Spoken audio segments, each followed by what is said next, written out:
ಕಾಂಗ್ರೆಸ್ ವಿರುದ್ಧ ಪ್ರಧಾನಿ ನರೇಂದ್ರ ಮೋದಿ ವಾಗ್ದಾಳಿ ನಡೆಸಿದ್ರು ಲೋಕಸಭೆಯಲ್ಲಿ. ಯುಪಿಎ ಸರ್ಕಾರದ ಹಗರಣಗಳನ್ನು ಎತ್ತಿ ತೋರಿಸಿದ್ರು ಪ್ರಧಾನಿ ಮೋದಿ. ಬಜೆಟ್ ಅಧಿವೇಶನಕ್ಕೆ ಅಡ್ಡಿ ಮಾಡಿದ ವಿಪಕ್ಷಗಳನ್ನು ಟೀಕಿಸಿದ್ದಾರೆ ಪ್ರಧಾನಿ ಮೋದಿ. 2004ರಿಂದ 2014ರವರೆಗೆ ದೇಶದ ಆರ್ಥಿಕತೆ ಕುಸಿದಿತ್ತು.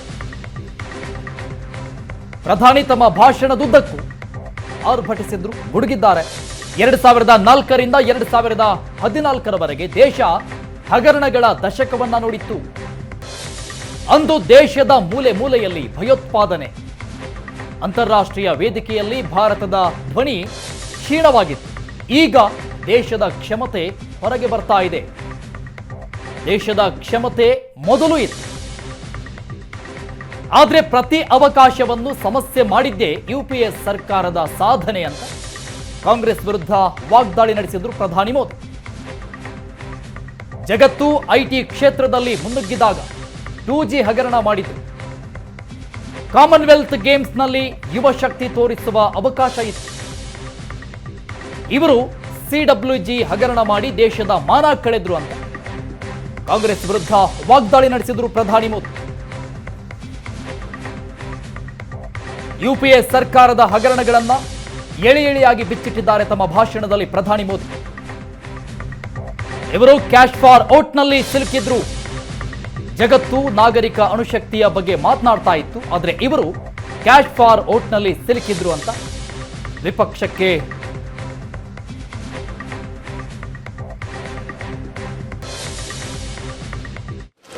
राष्ट्रपति जी ने यह भी कहा था, जिन मूल सुविधाओं के लिए देश की एक बड़ी आबादी ने दशकों तक इंतजार किया, वे इन वर्षों में उसे मिली है। बड़े बड़े घोटालों, सरकारी योजनाओं में भ्रष्टाचार की जिन समस्याओं से देश मुक्ति चाहता था, वह मुक्ति अब देश को मिल रही है। पॉलिसी पैरालिसिस की चर्चा से बाहर आकर आज देश और देश की पहचान तेज विकास और दूरगामी दृष्टि से लिए गए फैसलों के लिए हो रही है। ये पैराग्राफ जो मैं पढ़ रहा हूँ वो राष्ट्रपति जी के भाषण के पैराग्राफ को मैं कोट कर रहा हूँ, और मुझे आशंका थी कि ऐसी बातों पर यहाँ जरूर इतराज करने वाले तो कुछ लोग निकलेंगे, वो विरोध करेंगे, ऐसा कैसे बोल सकते हैं राष्ट्रपति। लेकिन मुझे खुशी है किसी ने विरोध नहीं किया, सबने स्वीकार किया।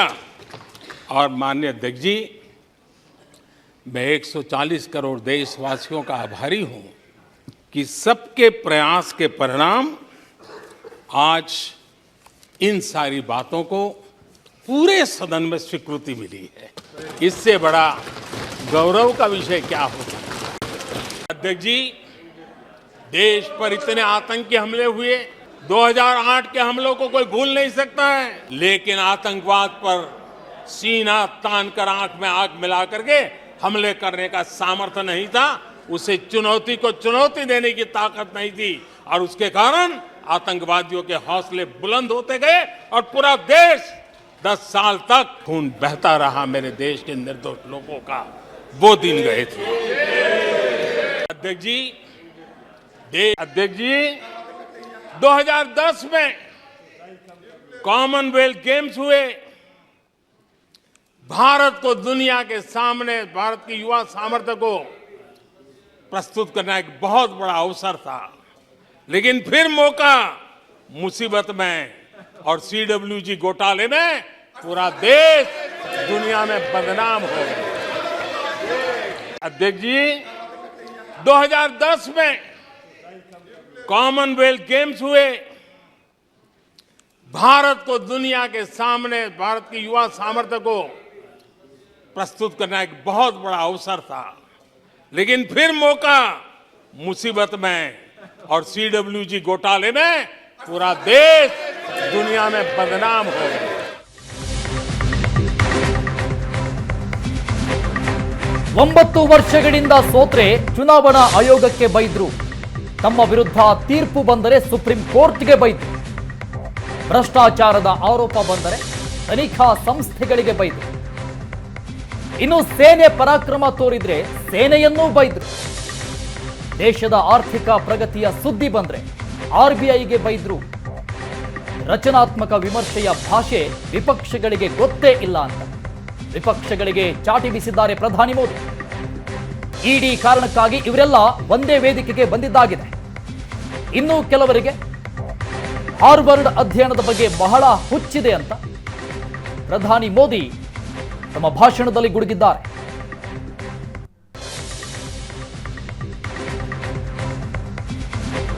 ರಚನಾತ್ಮಕ ವಿಮರ್ಶೆಯ ಭಾಷೆ ವಿಪಕ್ಷಗಳಿಗೆ ಗೊತ್ತೇ ಇಲ್ಲ. ಸೇನೆ ಪರಾಕ್ರಮವನ್ನ ತೋರಿಸಿದ್ರೆ ಸೇನೆಯನ್ನ ಬೈದ್ರು. ದೇಶದ ಆರ್ಥಿಕ ಪ್ರಗತಿಯ ಸುದ್ದಿ ಬಂದ್ರೆ ಆರ್ಬಿಐಗೆ ಬೈದ್ರು. ಭ್ರಷ್ಟಾಚಾರದ ಆರೋಪ ಬಂದರೆ ತನಿಖಾ ಸಂಸ್ಥೆಗಳಿಗೆ ಬೈದ್ರು. आज भारत दुनिया में मोबाइल मैन्युफैक्चरिंग में दुनिया में दूसरा बड़ा देश बन गया है. घरेलू विमान यात्री डोमेस्टिक एयर ट्रैफिक में आज विश्व में हम तीसरे नंबर पर पहुंच चुके हैं.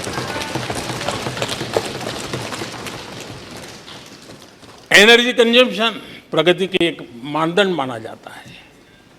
आज भारत एनर्जी कंजम्पशन में दुनिया में एक कंज्यूमर के रूप में तीसरे नंबर पर हम पहुंच चुके हैं. रिन्यूएबल एनर्जी की कैपेसिटी में हम दुनिया में चौथे नंबर पर पहुंच चुके हैं. स्पोर्ट्स कभी हमारी कोई पूछ नहीं होती थी, कोई पूछता नहीं था. आज स्पोर्ट्स की दुनिया में हर स्तर पर भारत के खिलाड़ी अपना रुतबा दिखा रहे हैं, अपना सामर्थ्य दिखा रहे हैं. एजुकेशन समेत हर क्षेत्र में आज भारत आगे बढ़ रहा है. पहली बार माननीय अध्यक्ष जी गर्व होगा, पहली बार हायर एजुकेशन में एनरोलमेंट वालों की संख्या 4 करोड़ से ज्यादा हो गई. इतना ही नहीं, बेटियों की भी भागीदारी बराबर होती जा रही है.